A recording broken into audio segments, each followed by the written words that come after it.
El doctor Guillermo Luébano, doctor en antropología social. Si hemos visto aspectos legales, ¿cuál es la opinión de usted, doctor? Sí, yo también lo primero que recuperaría de la charla y del programa anterior que tuve la oportunidad de presenciar es que efectivamente se trata de un tema de salud pública y que la posición antropológica es esa, que la cuestión jurídica es poco eficaz cuando las motivaciones de las personas que realizan una práctica tiene hondas raíces psicológicas o emocionales que incluso pueden tener implicaciones morales. Es decir, la gente hace o deja de hacer cosas independientemente de que sea delito o no. La efectividad de la ley radica mucho más en la capacidad que tenga para recoger ese sentir de la sociedad. ¿A qué me refiero? Hay prácticas que la legalidad considera indeseables, el Estado considera indeseables, las políticas públicas, pero que las verdaderas motivaciones de la gente son psicológicas, morales o emocionales o circunstanciales, porque algo que decían también la vez pasada es que yo tampoco creo que ninguna mujer vaya jubilosa o gustosa a abortar, eso no me cabe tampoco a mí. Pero lo que sí creo es que hay mujeres, lo que sabemos es que hoy hay mujeres que se lo practican. 149,000 mujeres hoy son hospitalizadas al año en este país por abortos clandestinos, por complicaciones en los abortos clandestinos. Y lo que creo es que el Estado tiene ahí una responsabilidad muy firme en la intervención de la esfera privada, es decir, de la esfera pública sí, y en la esfera privada para atender un problema de salud pública, que es lo que tendría que estar remediando. Y como ese caso tenemos otros ejemplos, el caso del adulterio, por ejemplo, que sigue siendo un delito en la legislación penal en San Luis Potosí, el Estado la considera indeseable y sin embargo no podemos negar que es una práctica cotidiana entre la sociedad que se ejerce, que se practica, deseable o indeseablemente, pero que el derecho es poco efectivo para combatirlo. Es lo mismo, la penalización en el caso del aborto es de algún modo la posición más fácil del Estado, penalizar una práctica que no considera deseable, pero el asunto es atenderlo de manera integral. Yo digo bien, como decían la vez pasada, el asunto es un tema de prevención, de educación sexual, pero también reconocer que hoy se practica, que hoy se ejercen abortos clandestinos y que ahí es donde debe intervenir la autoridad para salvaguardar la integridad física de estas y psicológica de estas mujeres, por supuesto. Bueno, hemos escuchado la opinión de los cuatro, pero ¿qué opina toda la gente? ¿Qué opina la ciudadanía? Vamos a ver este sondeo que preparamos para ustedes.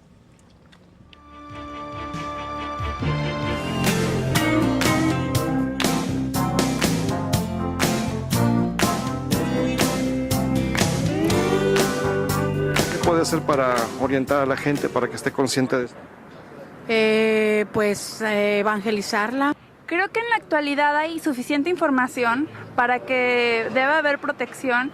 Sí, sobre todo a las muchachas hoy en día, sobre todo más unión familiar, más plática entre las madres e hijas, más información y más vigilancia sobre ellas.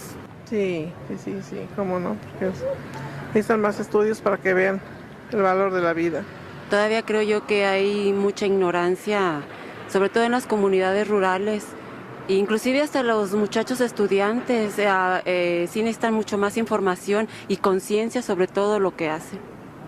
Hemos estado lo suficientemente bombardeados sobre métodos anticonceptivos y demás, ya las personas que se embarazan realmente es porque quieren, entonces no creo que haga más falta información. Siento que la educación la tienen, ya es una falta de responsabilidad que viene desde los valores de su casa. Sí, yo creo que sí, hace falta muchísima información. Como dicen algunas mujeres, ¿cómo voy a usar el condón?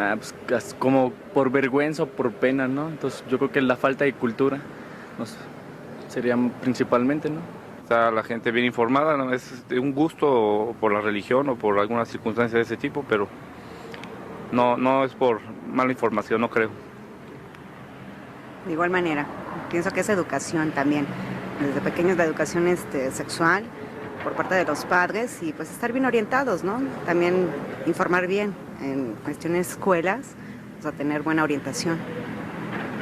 Sí, yo creo que sí les hace mucha falta, que sí se debería fomentar un poco más, pues fomentar todo lo que es el uso de preservativos y todo este tipo de cosas. Sí, igual, en cuestión ya individual, que sí se cuiden y como te digo, igual fomentar la adopción, que es una de las opciones en caso de que no quieran al niño por cualquier motivo. Educación en las escuelas, en todos lados. Bueno, no, educación no, simplemente yo creo que la sociedad sigue siendo conservadora. En el aspecto de que todo se siga basando en la religión, o sea, todo en ese aspecto de que está mal, el qué dirán más que nada.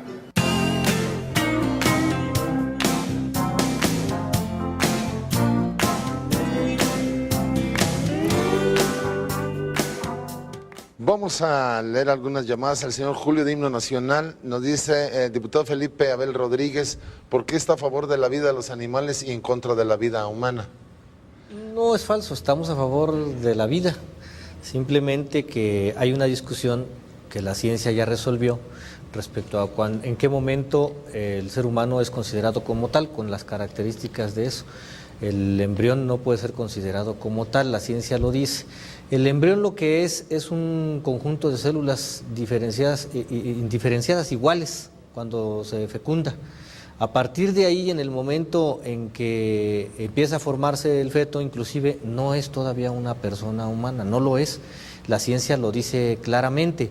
Y la ciencia no lo dice en el tema de que se justifique para abortar. La ciencia lo dice a partir de los estudios, de la técnica, del análisis, del método científico, y eso es lo que debe tomarse en cuenta cuando se legisla y cuando se toma una decisión de esta naturaleza. Efectivamente, el ser humano es complejo, estas decisiones son de carácter complejo, y lo menos que podemos esperar es que una sola mirada se imponga al resto.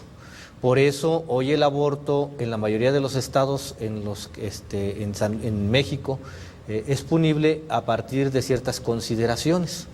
Por eso nadie ha planteado ni no existe una legislación que diga se permite el aborto bajo cualquier circunstancia o una cosa de naturaleza como se pretende manejar. Porque a veces la sociedad requiere, a partir de ir avanzando en las discusiones y en los elementos que le da la ciencia y la misma cultura, en ir modificando y mejorando sus esquemas de relaciones entre los seres humanos a partir de mejores leyes. Lo que hizo la legislatura pasada es una involución, no mejora esas condiciones, impone la visión de un grupo conservador que cree, sin demostrarlo, que desde el momento de la concepción hay un ser humano, lo cual no lo demostró. Y es muy difícil, además es muy peligroso legislar a partir de la ignorancia y valerse efectivamente de lo que decían bien los ciudadanos en el sondeo, de que hay en México un nivel de escolaridad y un nivel cultural en términos esencialmente bajos, que no permite que la gente tenga la información suficiente efectivamente para poder definir algunas decisiones trascendentes en la vida de la manera más adecuada. Eso es lo que nosotros estamos defendiendo. Lo que tenemos que hacer es legislar en función de la ciencia, no de creencias, en función de hechos que se puedan demostrar hoy. A lo mejor el día de mañana la ciencia logra efectivamente a través de los análisis y de diversas situaciones demostrar que desde el momento de la concepción existe el ser humano. Hoy la ciencia lo tiene claro, no existe el ser humano a partir de la concepción y por lo tanto el único ser humano que existe en el momento de la concepción pleno es el de la madre, es el de la mujer y es la que puede tener la decisión de qué hacer además con lo que es su propio cuerpo. Porque yo vuelvo a insistir, ¿por qué no se ha avanzado, por ejemplo, en los esquemas que planteen responsabilidad hacia los varones? No hay una sola iniciativa, la Iglesia no lo ha mandado, los grupos conservadores no lo han planteado. Así es, ¿qué responsabilidad hay con respecto a los hombres? ¿Por qué no se castiga a los hombres? ¿Por qué tuvieron que pasar muchísimas centurias para que los hombres, por ejemplo, se les obligara a cumplir con el aspecto de su obligación con respecto a ¿cómo se llama cuando tiene que dar el pago? Los alimentos. A los alimentos, a las pensiones. Sí, a la pensión Antes no estaba, tiene poco tiempo, que se obligó al hombre y que ahora sí tiene una obligación ante la ley, ante la sociedad. ¿Por qué no se avanza en este mismo sentido? Porque hay una conducta machista, hay ignorancia, hay falta de educación, como bien decían los ciudadanos. Y es importante entonces que no se pretenda imponer una sola visión sobre las demás. Nosotros no estamos planteando que se imponga la nuestra. Lo que sí se requiere y que no hubo, que yo no coincido con el compañero Adrián, es que no hubo un consenso. Hubo un proceso en donde una mayoría, aprovechando que lo era, decide una cosa sin mayores fundamentos y después de ahí se sigue un método, un mecanismo en el que no hay una discusión informada. No hay quien hubiera ido a los ayuntamientos a plantear que hay diversas visiones. Especialistas que hubieran planteado a los ayuntamientos en el momento de la discusión estas cosas que estamos planteando para que pudieran efectivamente los ayuntamientos decidir con certeza. No lo hubo, no hay tal proceso de consenso. El proceso de consenso es un proceso de construcción, de buscar cómo equilibramos tu visión y la mía para que no se imponga la de ninguno de los dos. Eso no existió, se impuso una mayoría mecánica en el Congreso, no importa que haya sido de todos los partidos. basada en muy poca discusión, no en la ciencia, no en la laicidad, sino en otro tipo de creencias.